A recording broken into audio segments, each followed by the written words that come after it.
오늘 하나님께서 저와 여러분에게 주시는 말씀 레위기 14장 33절에서 47절입니다. 오늘은 13장 14장의 내용 그 피부병에 관한 규례에 대해서 말씀을 나눌 텐데 너무 기니까 우리 14장 33절에 37절만 제가 대신 봉독해 드리겠습니다.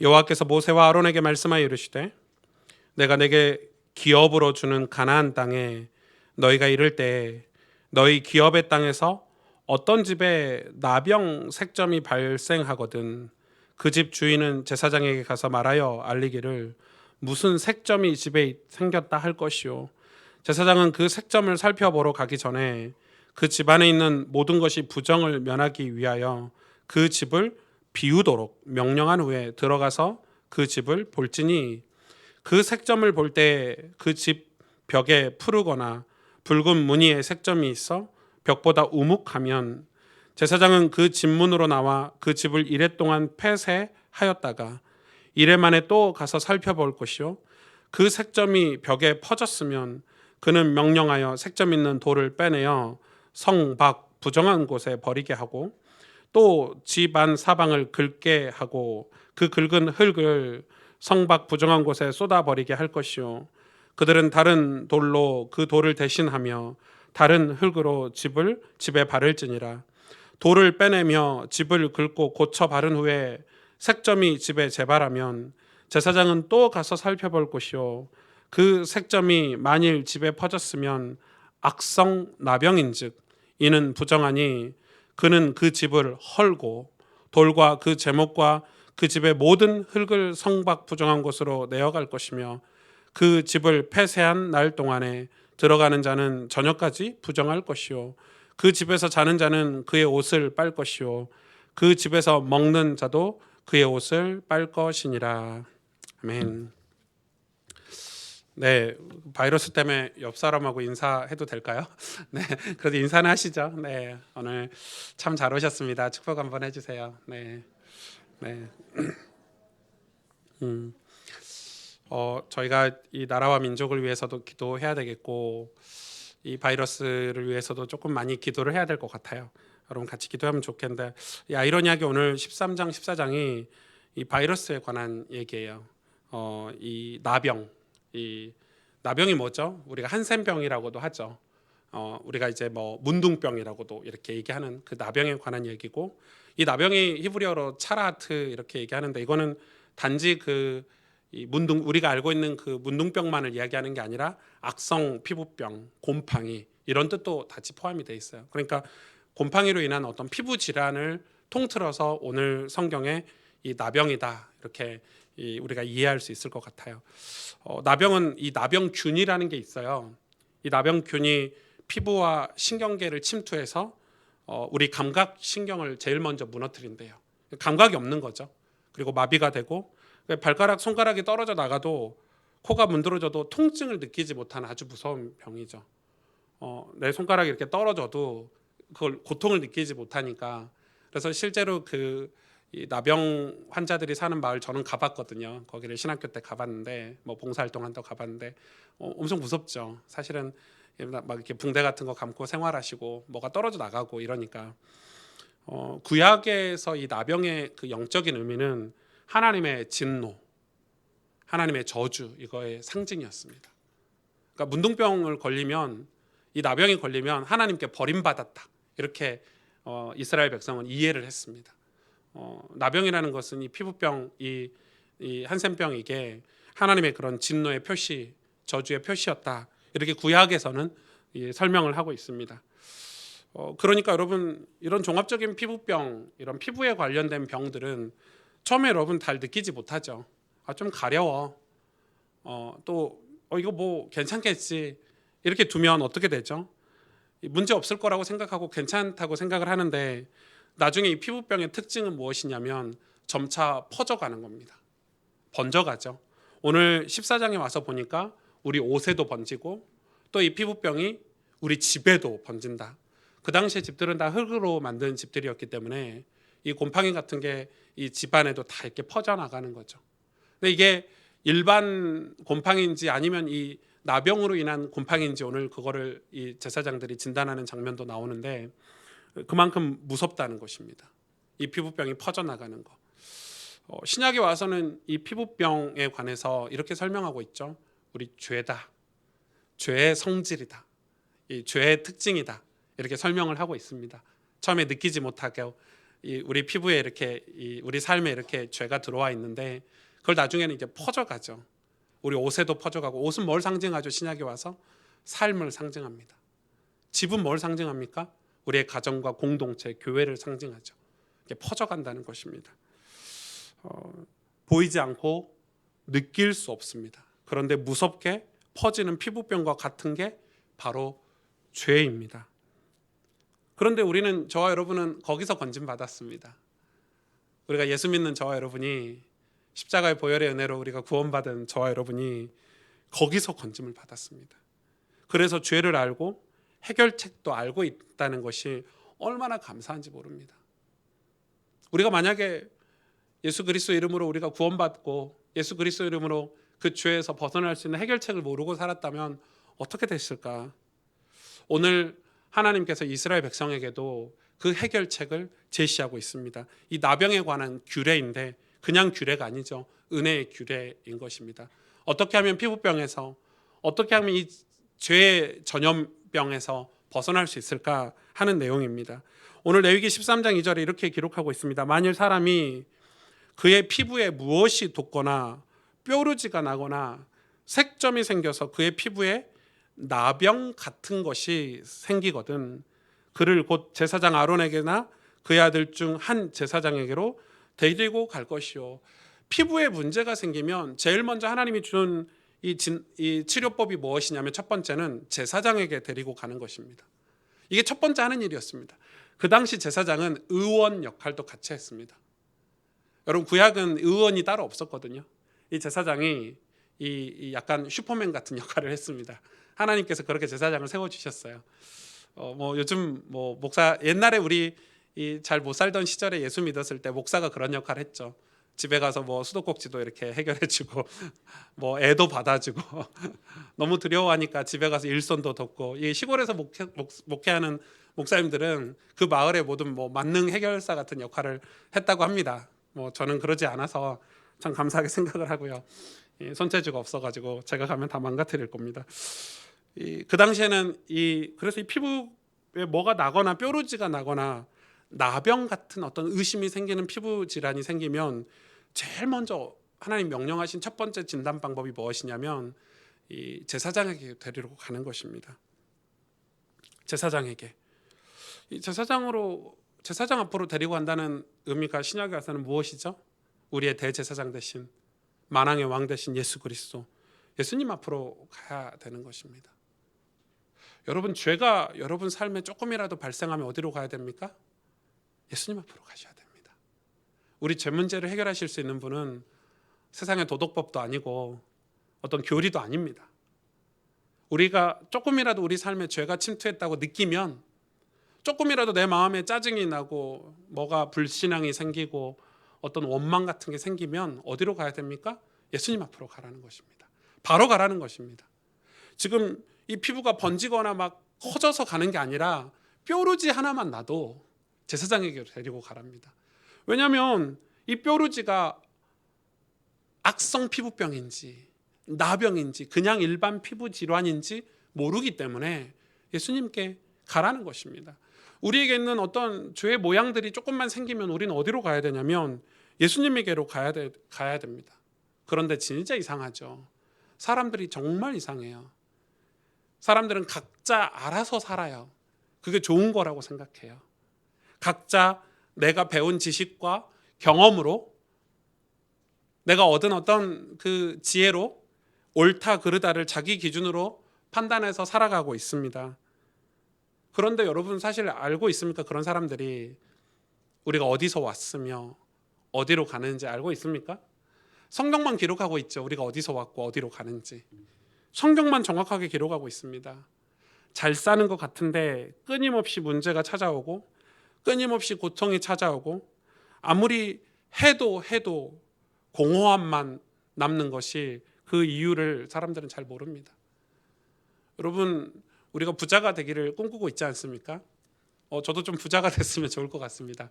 이 네팔 갔다 왔더니 네팔에 학교 하나 세워주고 싶고 네팔 아이들을 다 돕고 싶은데 우리가 이제 예산이 그렇게 되지 않으니까 갔더니 그런 오랜만에 그런 마음이 들더라고요. 약간 돈을 좀 벌어야 되나?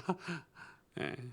이런 마을들이 얼마나 많고 이런 어려운 아이들이 얼마나 많은지. 그래서 그런데 여러분 알죠? 제일 이 공허함이 큰 사람이 누구죠? 부자들입니다. 그리고 가장 고통을 받는 사람들도 부자들입니다. 복음이 없는 부자는 복음이 없이 돈을 모으는 거는 진짜 큰 공허함만 남깁니다. 그거가 무너지면 어떻게 되죠?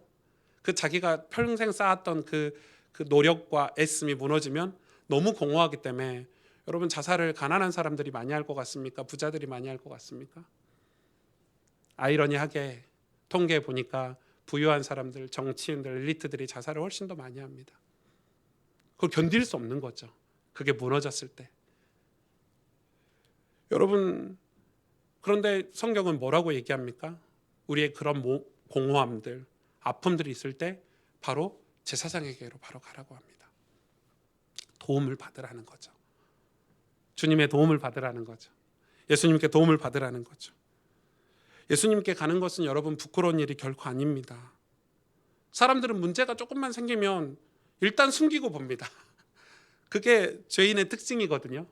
일단 부끄럽다고 생각이 되고 조금만 문제가 생기면 일단 숨기면은 괜찮다라고 생각합니다. 이렇게 옷 입어버리면 내 몸에 난 피부병이 생겼는데 옷 입으면 모르잖아요. 여러분 제 피부를 모르시잖아요. 옷 입어버리면 괜찮다고 생각하는데 그 피부에 있는 병은 옷에도 전염이 되고 우리 삶으로 감춘데 삶에도 전염이 되고 집에 들어가면 괜찮다고 생각하는데 집에도 전염이 됩니다. 여러분 죄를 막을 수 있습니까?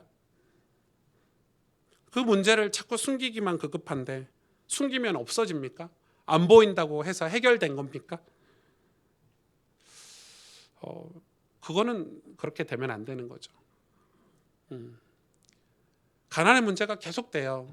숨겨요. 나는 가난하지 않아. 괜찮아. 해결된 겁니까? 아니죠. 그거는 어떻게 해야 돼요? 컨설팅을 받아야 되죠. 도움을 받아야 됩니다. 우리가 무슨 악한 습관의 삶을 계속 살고 있다면 그걸 내비두면 괜찮겠지 하고 내비두면 그 습관은 나중에 내 삶을 이렇게 쥐어 흔드는 주인이 돼버립니다. 아이들이 습관을 가지고 있는데 나쁜 습관을 가지고 있는데 그냥 내비두시면 안 됩니다. 나쁜 친구들하고 어울려 다니는데 저러다 말겠지. 그렇지 않습니다. 그거는 훈계를 해야 되고 바르게 갈 수 있도록 잡아줘야 됩니다. 우리 예수님께 가는 것은 부끄러운 게 아닙니다. 나중에 피부병이 더 번져서 나중에 어떻게 되죠? 독한 약을 먹어야 됩니다. 피부에 관련된 약들은 일반 시중에서 파는 다른 질병의 약들보다 몇 배 독성이 강하다고 하죠. 실제로도. 이 피부병이 번지고 나서는 독한 약을 먹어야 됩니다. 우리 삶도 마찬가지입니다. 죄가 우리 삶에 관영하고 퍼지고 나서 그때 해결받으려고 주님 앞에 가면 독한 대가를 치러야 됩니다. 그래서 예수님은 이 엄청난 축복된 규례를 만들어 주셨습니다. 피부에 뾰루지 하나만 나도 가라는 겁니다. 제사장에게. 얼마나 복입니까 이게. 작은 문제가 우리 삶에 생겨도 예수님 앞으로 가라는 것입니다. 죄의 어떤 조금만 죄가 내 삶에 들어왔다고 느끼면 예수님께 가라는 것입니다. 영적인 병은 절대 인간 스스로 혼자 해결할 수가 없습니다. 레위기 13장 4절 7절에 4절 초반에 이렇게 얘기하고 있죠. 그 다음에 두 번째 해결책이 무엇입니까? 제사장은 그 피부의 병을 진찰할지니. 제사장은 피부의 병을 진찰하라고 성경께서 얘기하십니다. 이게 무엇입니까? 이 제사장 보고 가서 제사장에게 이제 피부병 걸린 사람이 갔는데 거기서 뭘 해야 되냐면 제사장에게 주신 명령이죠. 그 피부의 병을 진찰하래요. 진단하래요. 여러분 이건 굉장히 중요하죠. 그런데 오늘 제가 뭐 성경을 다 읽진 않겠지만 나중에 읽어보십시오. 이 진찰을 제사장이 한 번 하냐, 한 번 하고 마냐, 그렇지 않습니다. 몇 번에 걸쳐서 진찰을 하냐면 3번에 걸쳐서 진찰하게 하십니다. 3번 정도 진찰하면 정확하게 진찰할 수 있겠죠. 한 번 진찰해서 돌려보내고 또 그 경과를 지켜보고 더 퍼지는지 확인하고 또 진찰해서 또 돌려보내고 그게 또 퍼졌는지 확인하고 그리고 나서 결론을 내립니다. 오늘 집에 퍼진 곰팡이도 그렇지 않습니까? 처음에 집을 갔을 때는 이 집에 있는 사람들을 격리시키고 빼내고 나서 그리고 나서 이 집의 곰팡이를 확인하고 7일 동안 놔둡니다. 곰팡이가 더 번졌으면 나중에 어떻게 하죠? 그걸 다 걷어냅니다. 그리고 또 7일 동안 놔둡니다. 그래도 곰팡이가 집 전역에 번지면 어떻게 하죠? 집을 허물어 버리죠. 왜? 악성 나병의 곰팡이다 이렇게 진단을 내리는 것입니다. 오늘 사람을 진단할 때도 이 피부병이 나병인지 아닌지 그걸 진단을 3번에 걸쳐서 하게 됩니다. 한 번에 절대 판단하지 않습니다. 왜냐하면 악성 나병은 치료법이 완전 다릅니다. 왜냐하면 문둥병이잖아요. 그냥 뭐 이렇게 피부가 가려워가지고 모기가 물렸다 이게 아니잖아요. 그렇기 때문에 진단을 잘해야 됩니다. 좋은 의사는 대충 보고 판단하지 않습니다. 제가 제일 기분 나쁜 병원은 저희 동네에 있는 조그만 병원인데 가면 확인도 안 합니다. 보통 뭐 가서 확인을 해야 되잖아요. 뭐 이렇게 입도 열어보고 뭐 이렇게 뭐라도 해봐야 되는데 딱 보고 증상이 어떠세요? 감기 기침을 좀 하는데요. 감기네요 하고 그냥 약 주는 그건 이제 완전 돌팔이죠. 그런 병원은 가면 안 됩니다. 진단은 정확하게 해야 됩니다. 진단을 정확하게 해야 솔루션도 정확하게 나갈 수 있습니다. 많은 목회자들이 성도들을 만나면서 이 솔루션을 줘야 될 때가 많습니다. 저는 이 사람을 만나고 저희 교회 성도들을 신방하면 잘 말을 안 하는 편입니다. 되게 오래 걸리죠. 아마 여러분 저를 느끼실 거예요. 2년, 3년을 두고 보는 분도 계십니다. 저희 교회 오셨는데 3년, 4년을 그냥 그대로 두고 보는 경우도 있습니다. 왜냐하면 잘 모르겠거든요. 제가 딱 보고 제가 알아서 제 생각에 이렇게 판단해서 이 답을 줄 수가 없잖아요.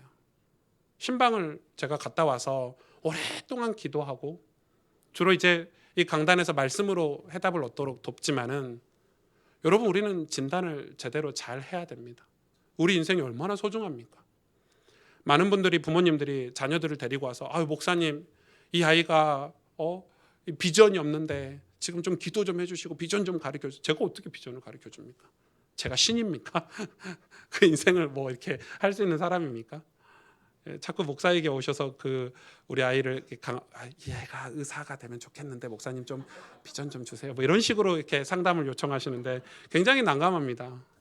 제가 하나님이 아니기 때문에 저는 이 아이의 인생을 책임질 수 있는 능력 있는 사람은 아닙니다. 이 아이가 예수님 앞으로 가고 하나님 앞으로 가서 하나님을 만나고 변화를 받아서 하나님 주신 그런 이 콜링이 있었으면 좋겠지. 그걸 섬기는 사람이 목사지. 제가 이 아이를 야 너 의사해 복음 전하기 유익하니까 너 변호사해 판사해 이럴 수 없는 것입니다. 우리가 얼마나 그동안 잘못된 진단을 하고 얼마나 잘못된 솔루션을 한국교회 성도들에게 목사들이 줬는지 회개하는 마음이 큽니다. 그리고 나서 어떻게 하냐면 진단을 하고 나서는 13장 45절 46절에 나병 환자는 옷을 찢고 머리를 풀며 윗 입술을 가리고 외치기를 옷을 찢고 머리를 풀고 입술을 이렇게 가리고 뭐라고 외치죠? 부정하다 부정하다 할 것이요 외치라고 했죠. 소리를 내서 병 있는 날 동안은 늘 부정할 것이라 그가 부정한 즉 혼자 살되 진영 밖에서 살지니라. 군대 가보시면 이 화생방 훈련을 받습니다. 화생방 훈련의 가장 기초적인 게 뭐죠? 이 가스가 살포되고 이 화학 공격이 들어오면 자기 먼저 방독면을 쓰고 제일 먼저 하는 게 뭔지 아십니까? 가스 가스 가스 외치는 겁니다. 왜? 주변 사람들에게 이 적의 공격, 눈에 보이지 않는 가스가 온다는 것을 알리기 위해서. 똑같습니다. 내 몸에 나병 환자라고 진단이 됐어요. 당신은 문둥병 환자예요. 당신은 악성 피부 질환이 당신에게 찾아왔어. 이렇게 이 제사장이 진단을 하면은 옷을 찢고 머리를 풀고 입술을 가리고 뭐라고 얘기하냐? 부정하다, 부정하다. 지금도 그러죠, 이스라엘은. 이스라엘이 얼마나 대단한 나라인 줄 아십니까? 유대인들이 지금도 질병이 없습니다. 여러분, 유대인의 뭐 전염병 돈다는 소리 들어보셨습니까? 세상에서 가장 깨끗하고 질병이 없는 나라입니다. 암도 잘 안 걸린다 하죠. 왜? 성경대로 살아요. 그 사람들은 지금도. 놀랍죠. 여러분, 이 규례가 얼마나 놀라운지. 우리가 그동안 예수님 믿는다 해놓고 실제로 성경대로 살지 않는 우리의 삶들을 우리는 돌아봐야 돼요. 이건 율법이 아닌데 자꾸 율법이라고 치부해버리고 버려버리고 그러면서 우리 마음대로 살면서 복음을 위해서 산다고 하고 그런 삶들 우리는 회개해야 되는 거예요. 얼마나 성경적인지. 이 나병 환자가 뭘 하게 하냐면은 이 제사장이 처음 진단을 해주면 나병이 걸렸다 하면은 이 나병 환자가 애통하게 만들어주죠. 애통하고 있죠.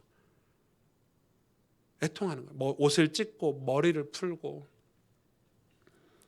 나병으로 진단을 받으면 이 애통이 치료의 시작입니다.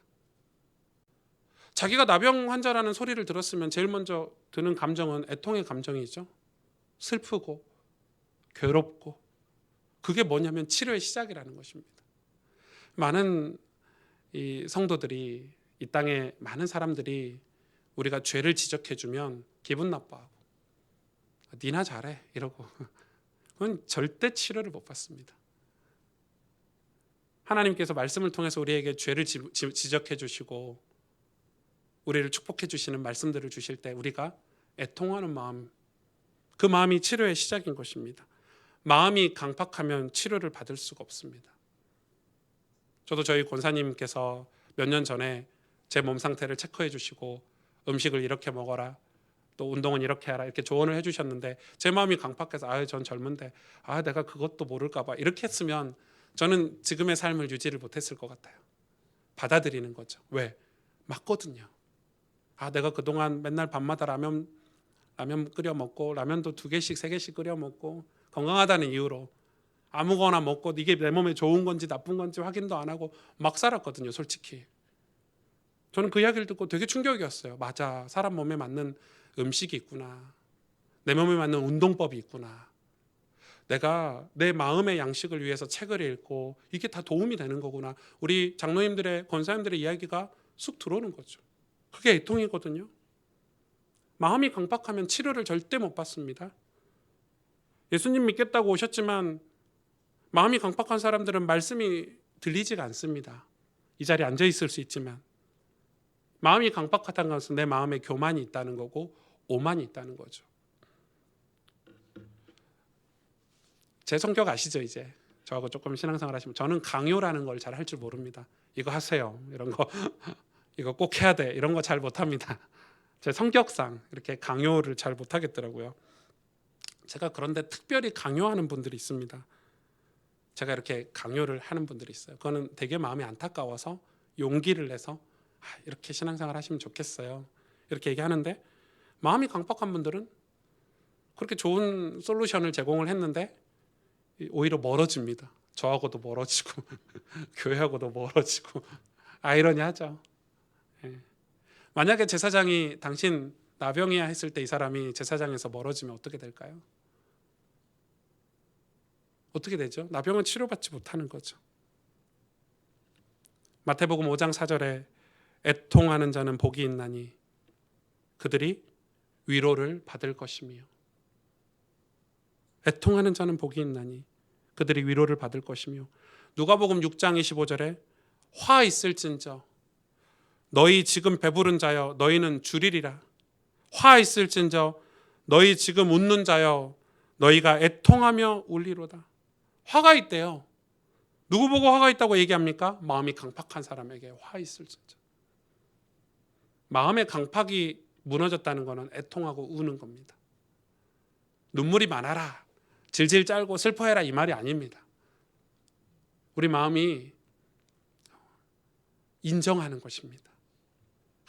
내가 죄악 속에 있구나. 내 삶에 죄가 있구나. 그래서 저주가 무엇입니까? 마음이 강팍한 게 사실은 저주입니다. 우리가 복음을 전하고 우리가 손길을 내밀었는데 그걸 뿌리치는 게 저주죠. 나병이 저주가 아닙니다, 사실은. 왜냐하면 나병은 우리는 다 사실 죄인 아닙니까? 창세기 3장에 하나님을 떠난 순간부터 우리는 다 죄인입니다. 다 나병 환자입니다. 우리 모두가, 우리 모든 전 세계 인류 자체가 다 죄인입니다. 다 나병 환자입니다. 그래서 우리는 격리되어 있습니다. 오늘 뭐라고 얘기합니까? 그가 부정한즉 혼자 살되 진영 밖에서 살지니라. 에덴 동산에서 쫓겨났지 않습니까? 진영 안에 있으면 안 됩니다. 죄인은 거룩한 하나님의 동산, 하나님의 나라에 같이 있을 수 없습니다.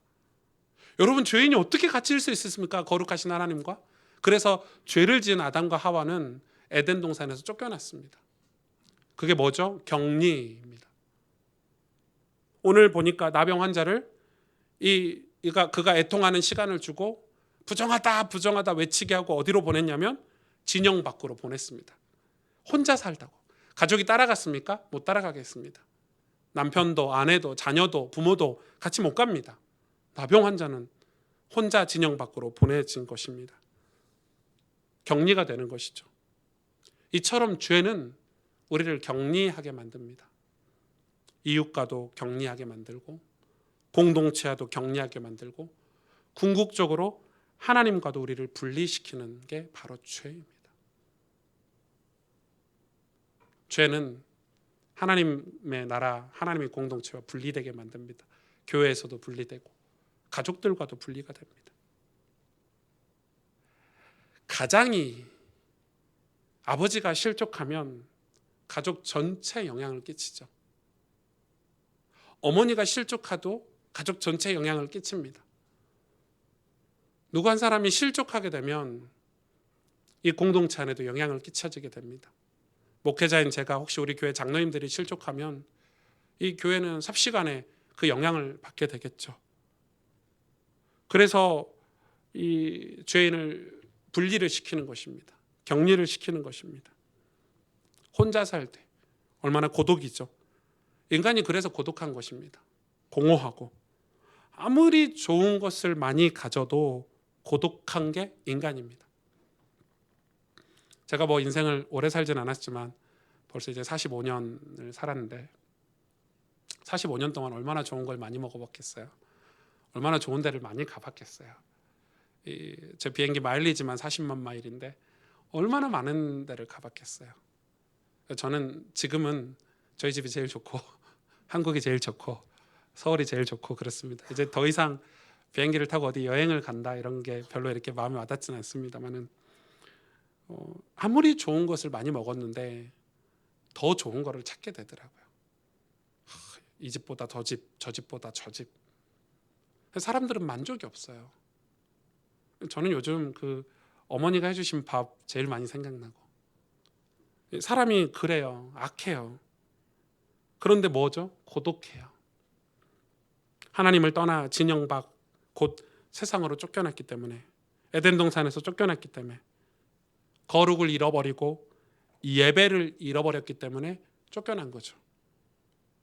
격리는 더 이상 확산을 막으라는 의미도 있지만 더 이상 퍼져가지 못하게 하라는 그런 의미도 있지만 이런 영적인 의미도 있습니다. 죄는 무서운 것입니다. 우리를 격리시켜버립니다. 분리시켜버립니다. 저는 오늘 여러분에게 이 한 가지를 말씀을 드리고 싶은 게 뭐냐면 우리가 기도를 시작해야 된다는 것입니다. 목사가 기도를 시작하고 우리 장로님들과 권사님들이 기도를 시작하면 어떤 일이 벌어질까요?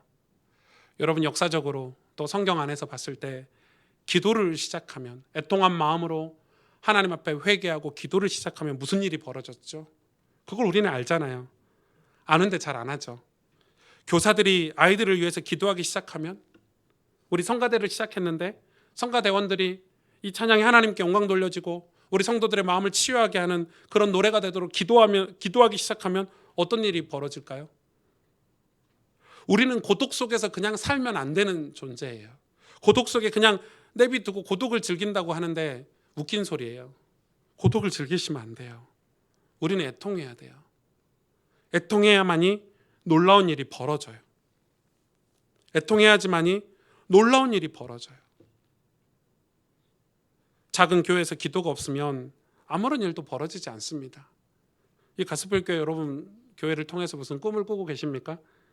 기도가 없으면 그 꿈이 헛된 꿈이 될 것입니다. 여러분, 이 나라와 민족을 위해서 우리가 기도해야 되겠고, 그런데 대부분 진짜 무서운 것은 대부분 고독 속에 그냥 지낸다는 것입니다. 사실 재앙이 무서운 게 아닙니다. 하나님의 백성이 하나님 앞에 나와서 기도하고 회개하려고 하지 않는 것이 사실 훨씬 더 무서운 것입니다. 레위기 14장 2절 4절에 나병 환자가 정결하게 되는 날의 규례는 이러하니 곧 그 사람을 제사장에게로 데려갈 것이요 제사장은 진영 밖에서 나가 진찰할지니 그 환자에게 있던 나병 환부가 나았으면 제사장은 그 정결함을 받을 자를 위하여 명령하여 살아있는 정결한 새 2마리와 백향목과 홍색실과 우슬초를 가져오게 하고, 이렇게 기록하고 있습니다. 진영 밖에 이제 격리를 시켜놨더니 그가 애통한 마음으로 거기서 회개하잖아요. 그러면 어떻게 되죠? 격리가 돼서 조금 시간이 지나고 나면 이 피부가 조금 더 깨끗해질 수 있죠. 그게 기한이에요. 우리 마음이 회개하는 기간을 주시는 거야, 하나님이. 우리가 교회를 가고 싶은 마음, 나 예수 믿고 싶은 마음, 목사님 만나고 싶은 마음, 그래서 복음을 듣고 싶은 마음이 바로 정결 기한이에요. 하나님은 구원받을 자를 위해서 그런 마음을 주신다고 성경은 기록하고 있어요. 정결함을 받을 자를 위하여. 정결함을 받았다는 거예요? 아니죠.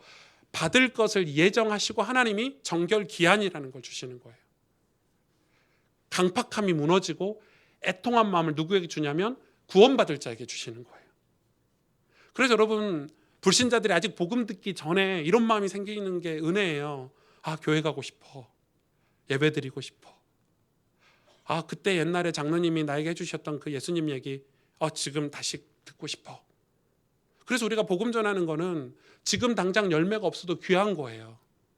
그 사람의 시간표에, 이 시간표에 그때 들었던 복음이 그 사람에게 정결 기한을 만들어주거든요. 이런 기한이 지나고 나서는 이제 뭘 하죠? 정결 예식을 드리게 해요. 오늘 정결 예식은 좀 특별해요. 새 2마리, 정결한 새 2마리를 잡게 하죠. 그리고 이 새 2마리와 백향목과 홍색실과 우슬초, 제가 백향목, 홍색실, 우슬초를 설명할 시간이 없어서 다 예수님을 상징해요.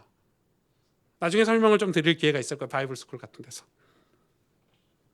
예수님을 상징해요. 새 2마리를 왜 잡게 했냐면 한 마리는 잡아서 피 흘려서 항아리 같은 데 가둬서 죽입니다. 왜 항아리 같은 데 가뒀는지 무덤을 상징해요. 항아리는. 한 마리를 잡아서 죽여서 무덤에 가두는 거죠. 땅에 묻는 거죠. 항아리에 가두는 거죠.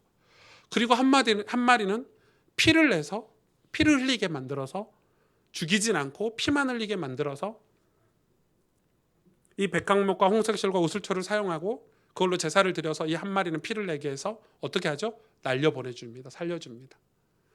뭐라고 생각하십니까? 이게 뭘 상징한다고 생각하십니까? 이스라엘 백성에게 그 깜깜하고 이제 방금 노예에서 나와서 이 광야에서 지금 이 정결 예식법을 지금 듣고 있는데 이 사람들이 지금 예수님이 오실 메시아가 뭔지도 모르는 사람들에게 지금 오실 메시아를 계속해서 설명해 주고 있습니다. 예수님의 죽으심과 부활하심을 상징합니다. 피 흘려 한 마리는 항아리에 묻고 한 마리는 피 흘려서 살려 보냅니다. 예수님의 죽으심과 부활하심이 없으면 피부는 좀 깨끗했는지 모르지만 우리 속에 있는 피부병의 근원, 나병의 근원, 우리의 죄가 조금 깨끗해질 수 있어요. 여러분 교회 다니면 담배도 끊을 수 있고 술도 적당히 마실 수 있고 또 우리가 옷 같은 거 깔끔하게 입고 우리 삶을 깨끗하게 하면 저 사람 깨끗해, 깔끔해 이렇게 얘기할 수 있지만 우리 속에 있는 죄의 본질, 죄의 근원 해결할 수 있어요? 없죠. 우리 정결하게 될 수 있어요? 없어요. 이스라엘 백성 중에 바리새인과 여러분 잘 아시지만 종교 지도자들이 그랬거든요. 깨끗하게 했어요. 예배도 잘 드리고 11조도 좁쌀 하나 10분의 1 나눠서 하나님께 드렸어요. 그러나 그들은 예수님의 죽으심과 부활하심을 믿지 않았어요. 예수님의 죽으심과 부활하심이 없으면 그 근거가 아니면 우리는 정결하게 될 수가 없어요. 이 나병 환자를 위한 정결의식은 바로 예수님과 죽으심과 부활하심이에요. 여러분, 우리 죄 문제 어디 가서 해결받을 수 있습니까? 십자가 앞에 가셔야 해결받습니다. 예수님의 죽으심과 부활하심이 없으면 우리가 구원받을 근거도 없고 하나님의 백성이 된다는 근거도 없고 거룩하고 구별되어 살 수 있는 근거도 찾을 수가 없습니다. 기독교는 깨끗하게 모여서 도덕적인 삶을 살자가 아닙니다. 착한 사람들이 모이는 곳이 아닙니다. 교회는 착하고 밖에서 조금 좀 착하고 좀 그렇게 살았어. 아유, 이거 오셨네. 이게 아닙니다. 기독교의 근거는 십자가의 죽으심과 부활하심입니다.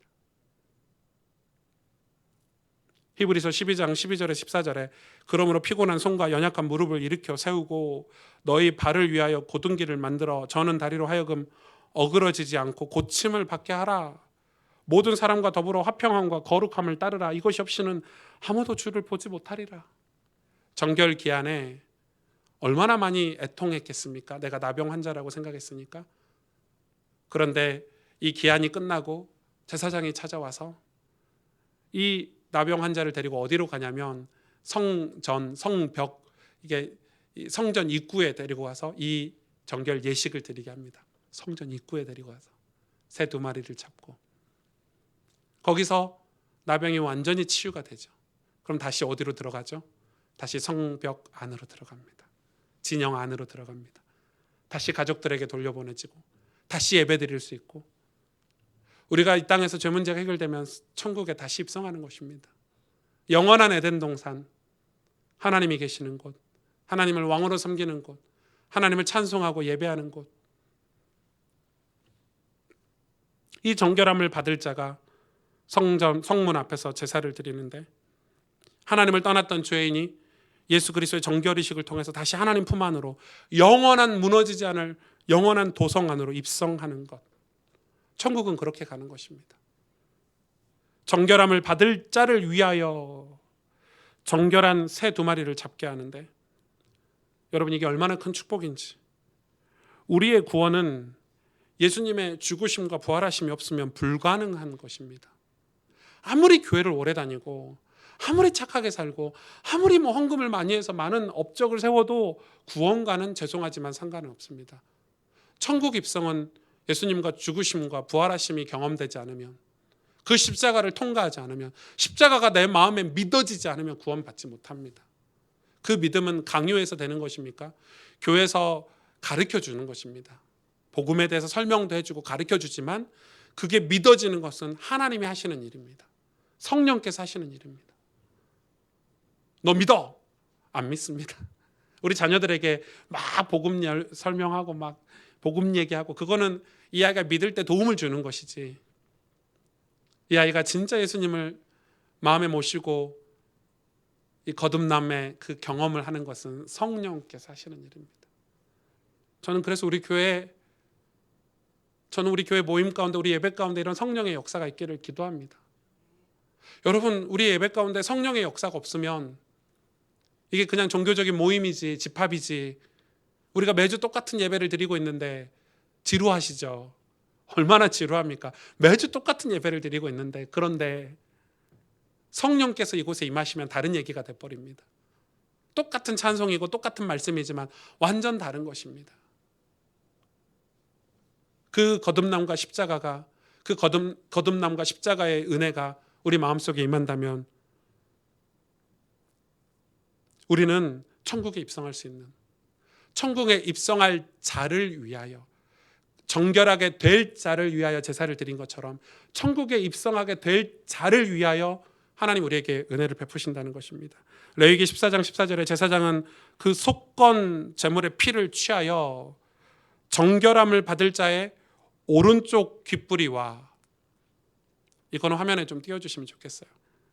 제사장은 그 속건 제물의 피를 위하여 정결함을 받을 자의 오른쪽 귓부리와 오른쪽 엄지손가락과 오른쪽 엄지발가락에 바를 것이요. 아주 특이한 걸 해요. 이 나병 환자에게 제사를 다 끝냈어요. 그리고 성전 안에 입성시키면 되는데 입성하기 전에 뭘 시키냐면 그 피로, 그 새의 피로, 속건 제물의 피로 뭘 하냐면 귓부리에 이렇게 바르고 손에 이 오른손 엄지 손가락에 바르고 오른쪽 엄지 발가락에 이렇게 바르는 거예요. 이 이스라엘 백성에게 오른쪽은 뭘 상징하죠? 그래서 우리가 하나님께 손들 때도 오른손을 들어서 찬양해야 됩니다. 이 오른쪽은 하나님 앞에서의 우리의 어떤 고백이고 신앙이고 그런 걸 정의를 상징하고 진리를 상징하기 때문에. 그런데 이 오른쪽 귓부리에 바르고 오른쪽 엄지손가락에 바르고 오른쪽 발가락에 바르는데 이제 왼쪽에 담아가지고 이렇게 바르거든요. 이게 뭘 상징할까요? 정결의식이 끝난 사람들에게 귀를 새롭게 하고 손을 새롭게 하고 발을 새롭게 하는 것입니다. 우리가 공동체로 다시 연합하기 위해서는 우리가 새로워져야 됩니다. 천국에 입성하기 위해서는 우리는 새로워져야 됩니다. 우리가 거룩한 공동체 연합해서 살기 위해서는 변화돼야 됩니다. 귀는 뭘 상징합니까? 듣는 귀 아닙니까? 그동안에는 세상에 잡다한 소리를 많이 들었습니다. 이게 나을 거야, 저게 좋을 거야, 저게 맞아. 그런데 이제는 정결례식을 통해서 나병 환자가 이제 치료가 되고 나서는 이제 하나님 말씀이 들리는 귀, 하나님의 음성을 듣는 귀. 손은 뭘 상징합니까? 우리의 삶을 컨트롤하는 걸 상징합니다. 손으로 다 하지 않습니까? 손이 새롭게 돼야 됩니다. 그전에는 손이 아무 일이나 했고 죄를 만지고 아무거나 만졌지만 이제는 이 손을 통해서 하나님이 일을 해야 됩니다. 하나님의 일을 감당하라는 것입니다. 발은 뭘 상징합니까? 더 이상 죄악의 길을 걷지 말라는 것입니다. 여러분 오늘 그 발로 이 자리에 오셨지 않습니까? 예배드리러. 축복된 발이죠. 우리의 귀와 손과 발을 피를 뿌려서 새롭게 하고 나서 성전 안으로 들여보냅니다. 반드시 이 작업이 필요합니다. 예수 믿고 변화 안 돼도 된다고요? 그건 사입입니다. 이단입니다. 그건 사입이에요. 복음만 있으면 돼. 그거 사입이 가는 소리예요. 복음이 있으면 변화되게 돼 있습니다. 성령이 임하시면 견딜 수가 없습니다. 성령이 내게 임하시면 죄가 견딜 수가 없는 게 정상입니다. 여러분 신앙의 중립지대는 없습니다. 하나님께 가까이 가면 죄에서 멀어지는 것이고 죄로 가까이 가면 하나님께서 멀어집니다. 누구와 가까이 하면 사시겠습니까? 제사장과 가까이 하면서 사셔야 됩니다. 예수님과 가까이 하면서 사셔야 됩니다. 레위기 14장 45절에서 47절에 그는 그 집을 헐고 돌과 그 제목과 그의 집의 모든 흙을 성 밖 부정한 곳으로 내어갈 것이며 그 집을 폐쇄한 날 동안에 들어가는 자는 저녁까지 부정할 것이요 그의 집에서 자는 자는 그의 옷을 빨 것이며 그 집에서 먹는 자도 그의 옷을 빨 것이니라. 이 나병은 우리의 몸에도 번지고 나중에 옷에도 번지고 집에도 퍼지는 무서운 전염병입니다. 옷은 우리의 삶을 상징하고 집은 우리의 공동체, 가정과 교회를 상징합니다. 거기에 다 퍼집니다. 죄라는 것은. 죄를 회개해야 되겠죠. 그래서 반드시 이 옷을 빨고 집을 고치고 살라고 얘기하고 있습니다. 이게 나병이 곰팡이면 집을 허물라고 얘기합니다. 불태워버리라고. 옷은 불태워버리라고 얘기합니다. 여러분 죄는 불태워버려야 돼요. 그걸 옆에 두고 좀 멀리 두고 이렇게 내가 또 혹시 하나님과 좀 멀어지면 다시 할 수 있으니까 이렇게 갖다 꼼쳐놓지 마시고 태워버려야 돼요. 태워버려야 돼요. 태워버려야 돼요.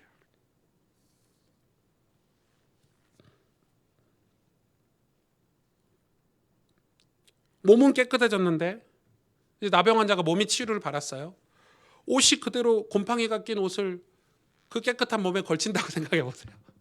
내 몸은 깨끗해졌는데 집은 그대로 곰팡이가 가득한 나병 바이러스가 가득한 집에 들어간다고 생각해 보세요. 다 바꿔야 돼요. 몸이 새로워졌으면 우리 환경도 바꾸는 거예요. 바꾸셔야 돼요. 예수 믿으면 변해야 돼요. 맞죠? 바꾸시는 게 맞아요. 변화되는 게 맞아요. 곰팡이가 낀 내 옷, 내 집 변화시켜야 돼요. 고쳐야 돼요. 고쳐야 되는 거예요. 그걸 그냥 두면 안 되는 거예요. 여러분 공동체는 우리에게 매우 중요해요. 옷도 중요하지만 공동체는 매우 집은 중요해요. 우리 가정만큼은 지켜야 되는 거 아닙니까? 우리가 다른 거 다 빼앗겨도 다른 건 몰라도 교회만큼은 지켜야 되는 거 아닙니까? 교회가 무너지고 교회가 죄로 물들면 어떻게 되죠? 우린 돌아갈 데가 없어요. 우리 자손들은 복음을 들을 데가 없고 하나님의 말씀을 들을 데가 없어요. 그래서 다른 건 다 포기해도 교회만큼은 엄격하게 지켜야 돼요. 이 교회만큼은 성령의 역사가 있고 하나님의 말씀이 선포되고 이곳에 오면은 예수님을 믿고 은혜를 받고 치유가 되고 위로를 받고 이 예배만큼은 우리가 지켜야 되는 거예요. 다른 거 안 해도 돼요, 솔직히. 교회가 다른 사역 다 못할 수도 있어요. 돈이 없으면 못하는 거죠. 봉사 안 해도 돼요. 모여가지고 뭘 연합해서 뭘 하는 거 그거 못할 수도 있어요. 그러나 하나님께 드린 예배만큼은 지켜야 되는 거예요. 다윗이 그랬잖아요. 언약궤를 찾아서 얼마나 헤맸습니까? 그 당시 언약궤는 하나님 임재를 상징하죠. 성령의 역사를 상징해요. 언약궤를 찾기 전에 다윗은 침상에도 올라가지 않고 자기 장막집에도 들어가지 않고 잠도 자지 않았다고 성경은 기록하고 있어요. 시편 132편에. 그 장막궤를 드디어 찾았어요. 그 언약궤를 찾았어요. 그 부하들이. 어디 있었냐면 이상한 시골에 나무 밑에 흙바닥에 있었던 거예요. 어떻게 했죠, 다윗이? 야, 가지고 와. 궁전으로 가지고 와. 야, 이곳으로 가져와서 깨끗이 닦아서 여기서 예배드리자. 이랬어요? 아니에요. 부하들을 데리고 신하들을 데리고 예배드리는 제사장들을 데리고 그 시골까지 달려갔어요. 그곳에서 예배를 드렸어요. 왜냐하면 다윗은 알았어요. 하나님의 임재, 성령의 역사가 없으면 이 나라의 민족을 재앙에서 막을 길이 없다. 저주에서 막을 길이 없다. 하나님의 임재가 아니면, 성령의 역사가 아니면 이 이스라엘 백성이 구원받을 길이 없다. 성령의 역사가 여러분 가정에 있기를 원합니다. 우리가 그걸 잃어버린 지 너무 오래됐지 않습니까? 우리의 예배 가운데 성령이 임재하기를 원합니다. 너무 그게 오래됐어요. 없어진 지가. 예배 나올 때 성령을 사모하지 않아요. 오늘 성령께서 내게 임하셔서 나를 새롭게 하는 것을 기대하지 않고 예배 나오신다면 우리는 회개해야 돼요. 성령이 다시 우리 가운데 임하셔야 돼요. 성령이 우리 공동체 가운데 임하셔야 돼요. 교회는 다른 걸로 정체성을 찾을 수가 없어요. 이 교회가 어떤 교회다, 어떤 색깔이 있다, 이 교회는 어떤 교회다. 그건 다른 근거가 없는 거예요. 이 교회는 누가 모였다. 사실 중요하겠죠. 그러나 교회의 진짜 근거는 어디서 찾아야 되냐? 성령이 임하시냐 임하시지 않냐예요. 여러분 역사적으로 보셔서 알겠고 성경에서 보셔서 알잖아요. 성령이 임하시는 교회가 쓰임받아요. 이 땅을 치유할 수 있고 하나님께 쓰임받을 수 있어요. 그거에 엄격해야 된다는 거예요. 성령이 우리 모임 가운데, 이 예배 가운데 임해야 그 성령이 임한 삶이 여러분 가정을 변화시킬 수 있고 여러분의 옷, 여러분의 집 다 치료하고 고칠 수 있지 않겠습니까? 성령이 임하지 않으면 술도 못 끊습니다. 담배도 못 끊습니다. 술, 담배가 문제 있다는 말이 아닙니다. 죄악을 끊을 수가 없습니다. 성령이 임하시지 않으면. 계속 다시 합니다. 죄를 반복해서. 왜요? 성령이 임하시지 않았기 때문에. 이사야 1장 16절에 너희는 스스로 씻으며 스스로 깨끗하게 하여 내 목전에서 너희 악한 행실을 버리며 행악을 그치고 이렇게 얘기하고 있습니다. 이사야 1장을 이렇게 시작하고 있습니다. 너희는 스스로 씻으며 스스로 깨끗하게 하여 내 목전에서 행한 너희 악한 행실을 버리라고 그치라고 이야기하고 있습니다. 그러면서 뭘 얘기하십니까? 이사야서 11장 6절에서 9절에 그때에 이리가 어린 양과 함께 살며 표범이 어린 염소와 함께 누우며 송아지와 어린 사자와 살찐 짐승이 함께 있어 어린아이에게 끌리며 암소와 곰이 함께 먹으며 그것들의 새끼가 함께 엎드리며 사자가 소처럼 풀을 먹을 것이며 젖먹는 아이가 독사의 구멍에 장난하며 젖된 어린아이가 독사의 굴에 손을 넣을 것이라. 내 거룩한 산 모든 곳에서 해됨도 없고 상함도 없을 것이니 이는 물이 바다 덮음같이 여호와를 아는 지식이 세상에 충만할 것임이니라. 뭐가 사라지죠? 오늘 이사야 11장의 말씀, 독이 다 사라진 거죠. 독이 사라지니까 암소하고 곰이 같이 살죠. 독이 사라진 거. 독이. 어린 사자와 송아지가 같이 산대요. 사자에게 있는 독이 빠진 거죠. 그게 언제요? 죄 짓기 전 에덴 동산의 상태예요. 어린아이가 독사를 만져도 독사가 아니에요. 그냥 뱀이에요. 독이 빠졌어요. 거기는 해됨도 없고 상함도 없대요. 어디죠? 천국이에요. 이 땅에는 해됨도 없고 상함도 없는 것이 불가능해요. 천국에서만 가능해요. 천국은 어떤 곳인가요? 모든 독이 사라지는 곳이에요. 죄가 사라지면 우리 마음속에 독이 사라져요. 제가 어떤 분이 저에게 저를 이렇게 모함한다 그래요. 저는 이제 모함하는 거 상관없거든요. 처음엔 기분도 나쁘고 좀 짜증도 나고 내가 뭘 잘못했길래 저러시지? 이럴 수 있는데 제 마음에 용서라는 단어가 딱 생각나더라고. 제가 할 수 있는 제스처는, 제가 할 수 있는 최고의 공격과 방어는 뭐냐면 용서더라고요. 용서하니까 끝나요. 늘 하던 것처럼 섬기고 잘해줬어요. 저를 모함하던 사람이 제일 가까운 사람이 돼요. 왜요? 용서가 그렇게 힘이 있어요. 제가 용서할 수 있는 힘이 있나요? 성령께서 저에게 그런 음성을 들려주신 거예요. 성령이 임하시면 우리는 천국에 입성해서 독도 없고 해도 없는 곳에 살지만은 이 땅에서 천국을 누리고 살 수는 있어요. 그 천국을 사모하면서 살면 돼요. 천국을 사모하면서 살면 우리 마음과 삶 그리고 우리 공동체 가정과 교회는 죄로부터 안전해요. 안전해요. 천국을 사모하지 않으면 죄로부터 안전할 수가 없어요. 여러분, 성령께서 천국을 사모하는 자에게 임하시죠? 우리가 그런 영적인 비밀 있는 신앙생활을 하기를 원합니다. 함께 기도하겠습니다.